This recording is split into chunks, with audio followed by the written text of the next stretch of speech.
So in this tutorial, what I want to explain is how I actually water my plants when I'm using diatomaceous earth on the surface of the pots. Now, if you're not familiar with diatomaceous earth, what it is an organic pesticide. It's very, very safe to use. The only thing it will harm are going to be the pests. And currently I've had a bit of, not an infestation, but I've noticed a few aphids, which are flies that have 3 states. So you have the larva, the pupa, and then the adult, and diatomaceous earth will keep them from reproducing. So it's really important when growing is understanding what kind of pest you have. So aphids in their adult stage or fly stage only live for about 24 hours. So those will die off naturally. What you really want to do to eliminate them is keep them from reproducing. So how do you do that? As you can see, I have these pots with diatomaceous earth on the top. That's what that white powder is, essentially ground up seashells.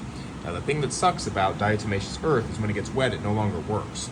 So what I am going to do is implement a process that I've actually invented known as injection watering. But what the hell is that? Well, I'm gonna explain to you what it is. So what I will do is take a bamboo shoot, actually take the thinner side.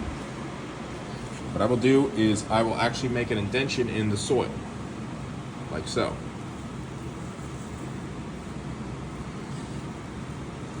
And then pull that out. When you do that, then I'm gonna take a watering wand.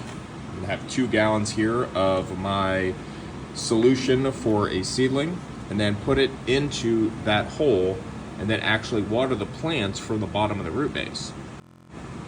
And again, the reason I'm doing that is so that I don't disturb the diatomaceous earth on the surface, and I'm able to still utilize the diatomaceous earth and stop the larva from coming up through the soil and then turning into adults.